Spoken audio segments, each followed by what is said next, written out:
Noticiario 1936. Los 150 días que cambiaron la historia de España.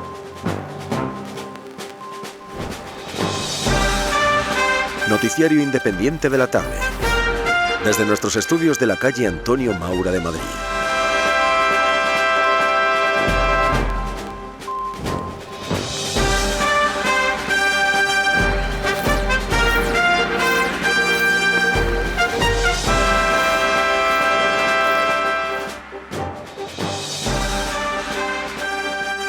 Muy bienvenidos, queridos radioyentes de Radio Universal, a nuestro diario boletín informativo correspondiente al 28 de abril de 1936. Vamos ya sin más dilación con nuestra línea editorial.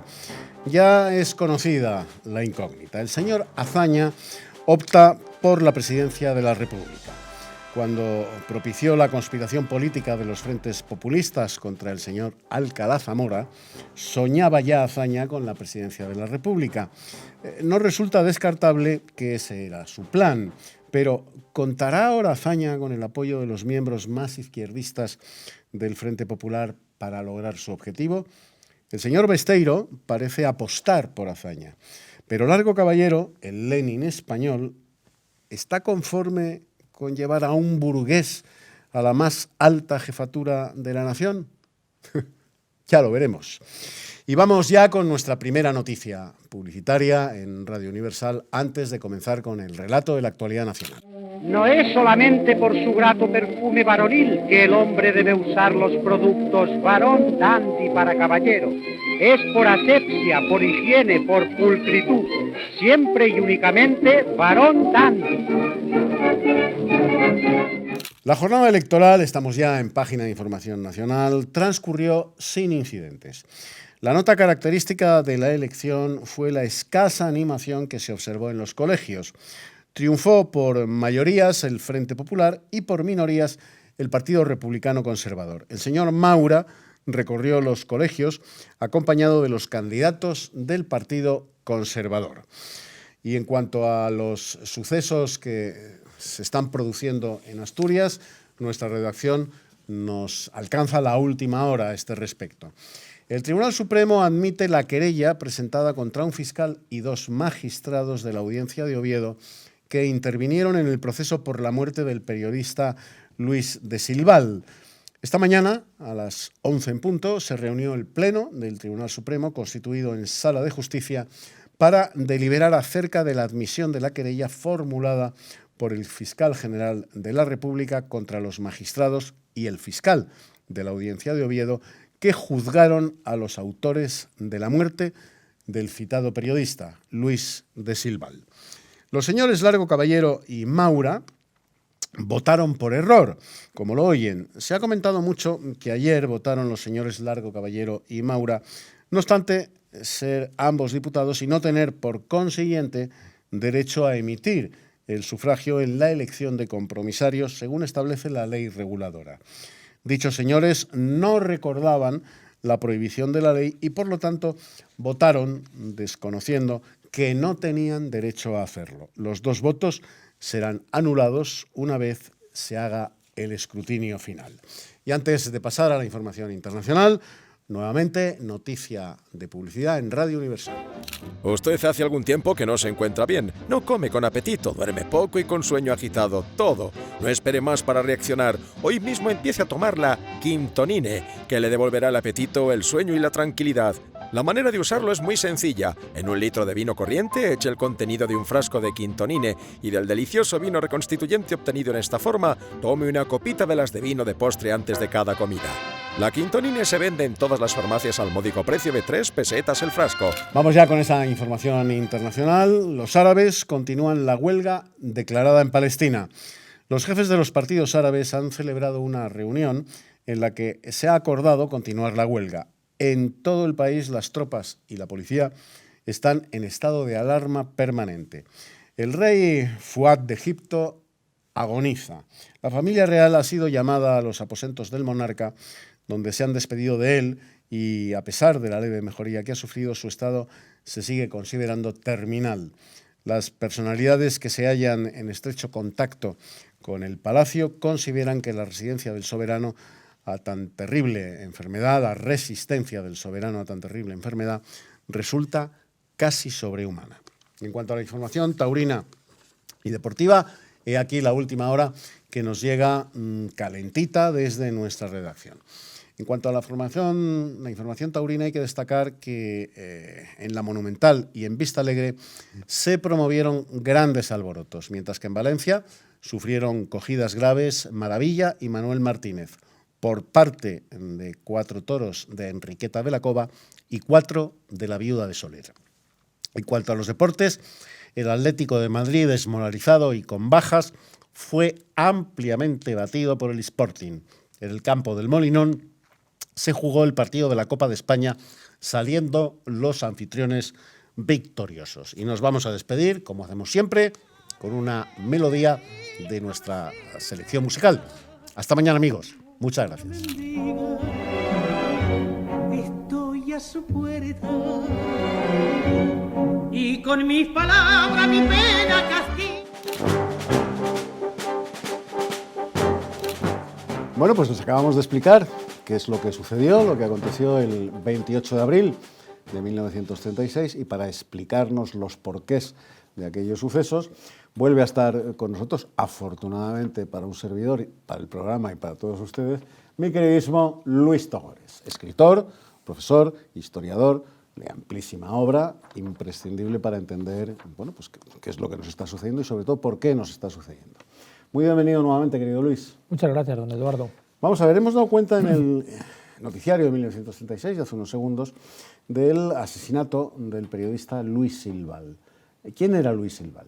Bueno, en realidad el asesinato se produjo en el año 34 y se produce en ese escenario que nos queda ya relativamente lejos, porque es de octubre del 34, de la Revolución de Asturias. La gente se olvida que la Revolución de Asturias fue una guerra en pequeñito. Hubo 1000 y pico muertos solamente en Asturias, tuvo que venir la Legión, tuvieron que venir los regulares, tropas desde Galicia, tropas desde León, tropas desde Burgos, es decir, que fue una cosa que duró poco tiempo, pero fue muy sangrienta.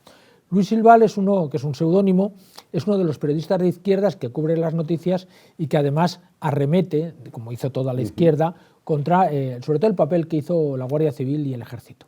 Entonces, en todos esos incidentes que, digamos, que produce la Revolución, Luis Silval muere en esos incidentes, y entonces el año 36, es decir, ahora cuando estamos, se juzga a la gente que en su día participó, y se va a juzgar a militares e incluso a fiscales y a jueces que no se supone que no tomaron la suficiente medida. Entonces, claro, es un tema político, porque era un tema, digamos, que la legalidad republicana del gobierno del Bienio Negro, el gobierno de la C de los radicales, había solventado, y ahora lo que hace es que se pasa factura. Es decir, está ya el Frente Popular, que además, como hemos ido viendo desde febrero, cada día está más radical, se va atreviendo cada vez a hacer más cosas, pedir más facturas pasadas, más venganzas, y una de las facturas que estaban ahí no es solamente sacar a todos los presos que había en las cárceles por el 34 e incluso devolverles los puestos de trabajo, sino que ahora va a empezar a procesar y a meter en la cárcel pues, a militares, a jueces, etcétera, que se supone que no habían estado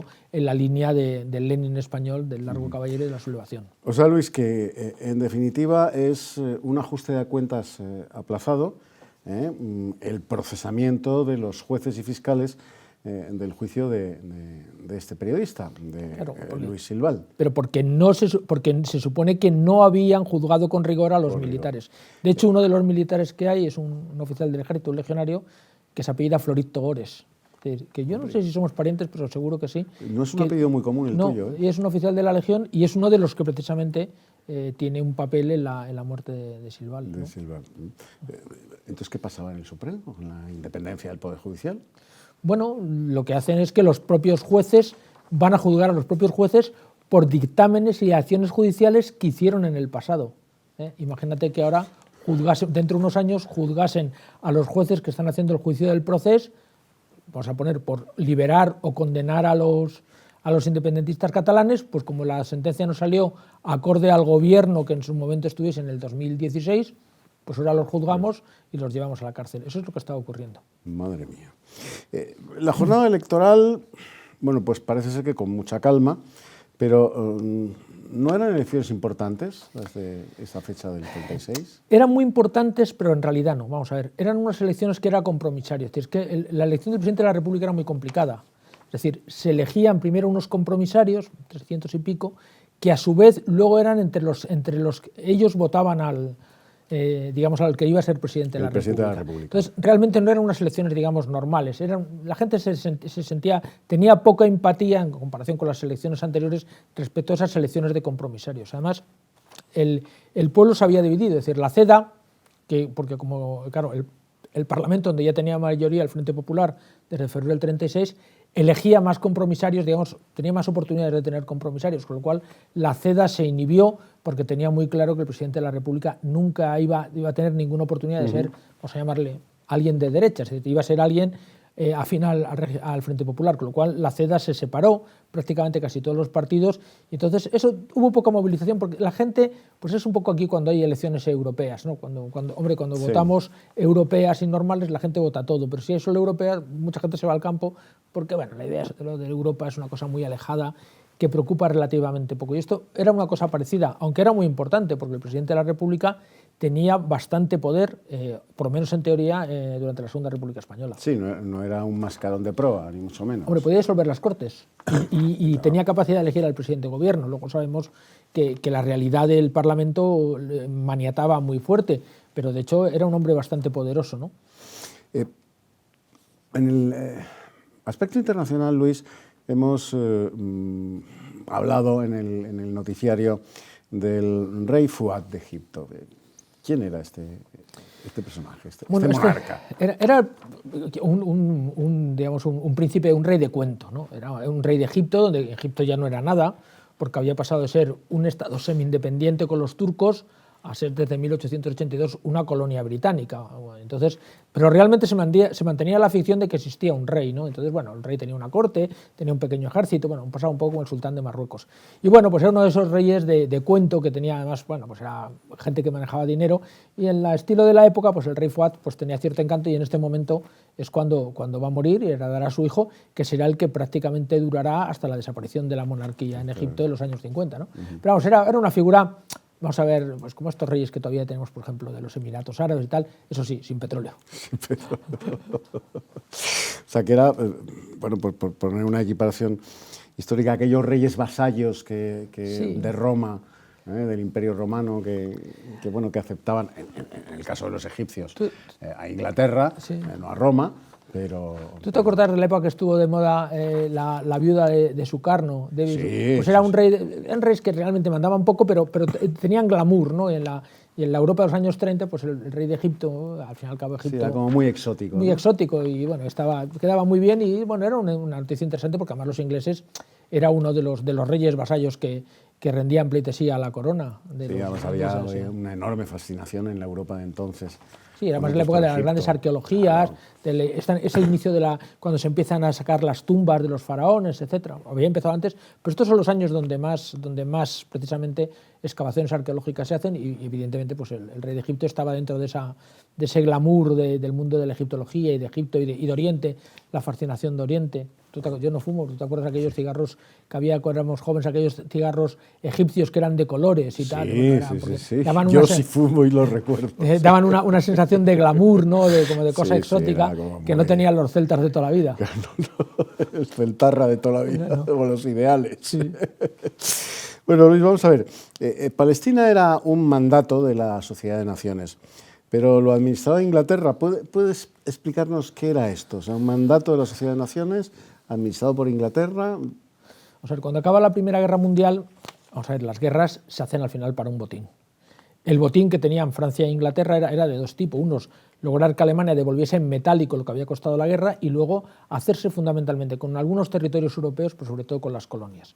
Pero claro, cuando se empiezan a repartir las colonias de Alemania y las de Turquía, pues el problema que surge es que llega Wilson y dice que los pueblos coloniales tienen derecho a la autodeterminación.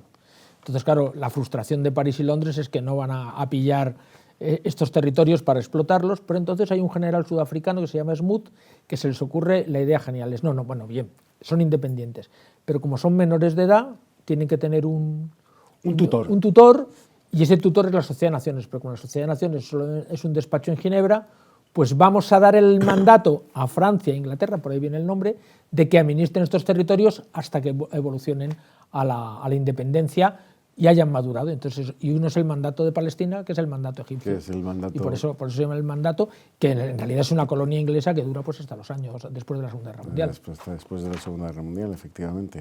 O sea, nos tenemos que ir, querido Luis. Ha sido un placer tenerte aquí. Nos sabe siempre a poco, pero volverá. Y a todos ustedes, queridos radioyentes, hasta la próxima edición de Noticiario 1936. Adiós, amigos. Gracias.